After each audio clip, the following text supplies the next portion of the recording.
Got a limited edition tweed covered Blues Junior here. And the owner says, left on overnight after playing 15 minutes. Sounds like a tremolo. So I'm checking the power tubes for discoloration. See these pretty red labels on these JJ EL84s? They have a nice habit of going to brown and eventually to a light gray when the tubes get too hot, but these look okay. So we're going to be going through everything and checking it out. I get the camera work. I do try to step up from time to time. And the thing that I see immediately, so I can get this to show up, is a little bit of stuff there. I can't tell if it's an epoxy or if it's the beginnings of leaking electrolytic from this filter cap.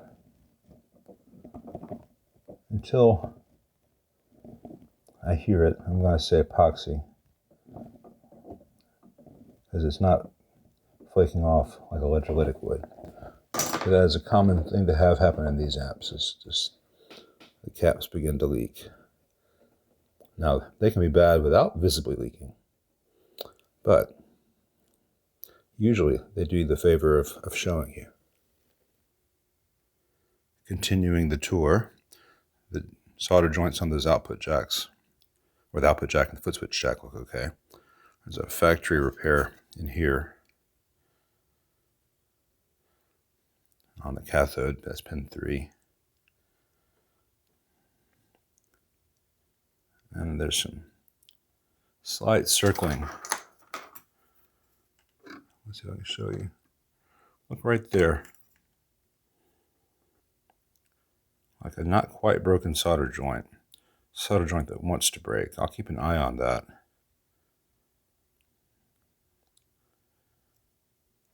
Let's power this thing up and see what it sounds like. Right, so I've got my light bulb limiter in place. Let's power it on. And tap on tubes and stuff and give it a listen. And the owner said it took 15 minutes for the weirdness to start. So I might have time to go in the other room. Hello, you can see me. And make a pot of coffee. What about second coffee?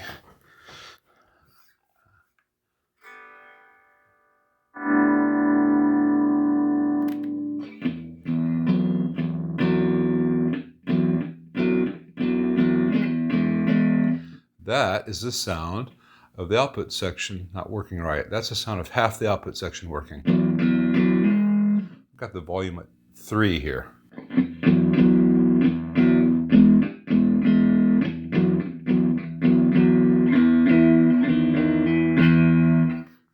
That could be a screen grid resistor. That could be an output tube. That could be a phase inverter tube. Given the hum that I also hear in the background there, I'm thinking we got a output tube which is not fully conducting. I'm going to take some quick voltage measurements though, just to see what I see. So at pin 9 on this power tube, we've got 302 volts. At pin 9 on this one,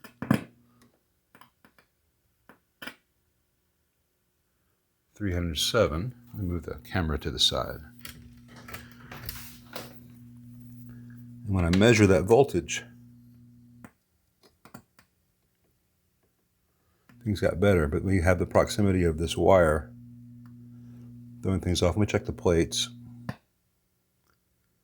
324.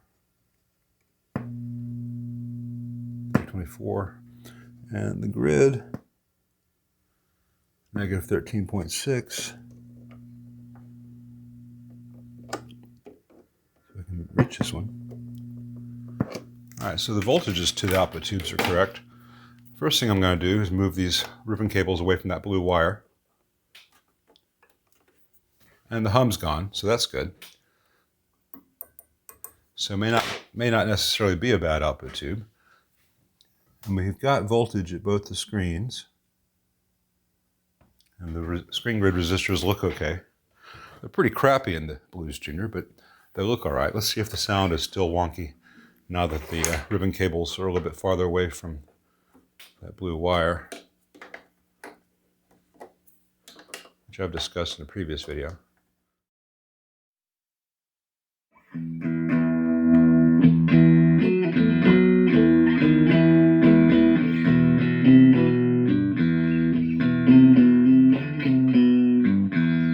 Now it sounds okay. I think that was just, we were having oscillation, which this amp is prone to.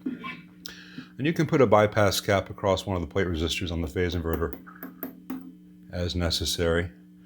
But moving these wires will usually do the same thing, and it takes a lot less time and costs a lot less.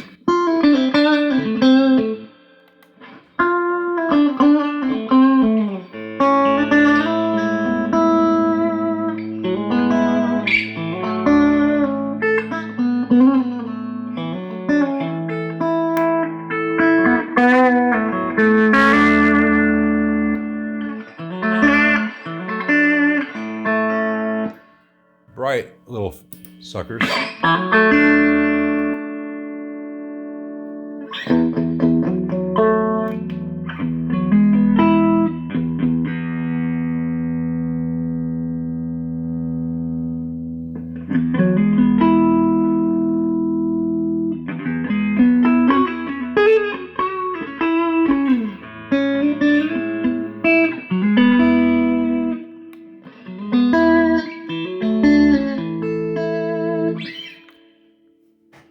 That's actually sounded pretty good, albeit bright, like the stock Blues Junior is real bright because of the bright cap on the volume pot, which I personally don't care for, but it's not my amplifier. I'll call the owner after I confirm that everything's working right. I think he might have just been having bad oscillation from the proximity of the blue wire to the ribbon cables here going to the output tubes. But as he said, it took 15 minutes to sound bad for him. I'm going to pause here and go make a pot of coffee. And that should give me time for this thing to get a bit toastier. And then I'll play. And if I can get the sound to sound bad, I'll resume filming. And if I cannot, well, I'll still resume filming, but I'll have an outcome of just proximity to that blue primary wire being the culprit. So let's see what we see. Well, it's been on about 20 minutes, and I've been playing it for about the last 10 of those. And aside from some buzzing, which is now gone because I tightened all 4 screws on the speaker, all 4 screws holding the baffle to the cabinet, the 2 screws up top holding the chassis to the cabinet, and the 4 screws for the handle rather, all of which were loose. The speaker and baffle screws were very loose. So some buzzing is gone. Other than that,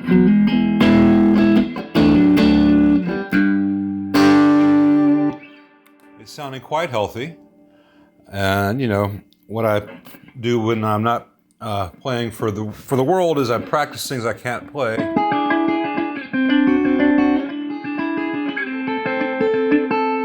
It's so hard.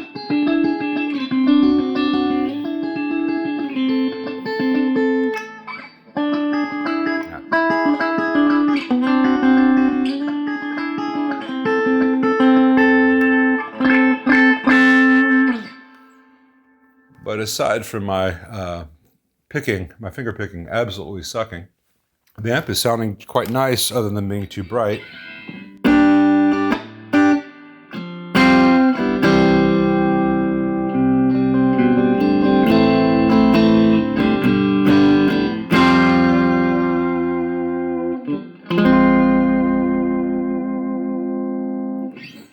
So I'm going to call the owner, let him know what I found and what I've done.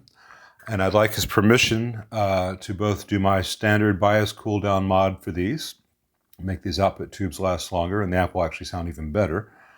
And while I'm in there, I would love, love, love to remove the bright cap so I can show you guys how much better it sounds without that. But that'll be his choice. I'll explain the pros and cons. It just makes the amp sound nicer. That bright cap is pretty much stolen straight from the Deluxe Reverb. And guess what people do on the Deluxe Reverb too? Snip that damn bright cap. It's too much. You don't need it. There are other things I like to do on these amps if I open them up, obviously, but I'm trying to do all this without opening the amp up any further or incurring any big labor. But I'm glad that so far it's been very simple and straightforward. I did a video a month or so ago about the proximity of this blue wire to these ribbon cables and that it can cause hum. In that video I mentioned that it can also cause oscillation. Well, in this video, now you know what that oscillation sounds like. So, bonus. When I first looked inside this amp, I was looking too carefully for things to be wrong. I wasn't seeing what was in front of me. And on this amp, I've already cooled off the bias and decreased the reverb depth. Previous time the amp was here, but this time I got permission to remove C3, the bright cap. So let me let you hear it now.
Even with the lav mic, that should make the point. The thing just sounds so much more clear without the nails on the blackboard highs from that bright cap. So I think this amp's gonna be absolutely healthy. And back to the owner tomorrow.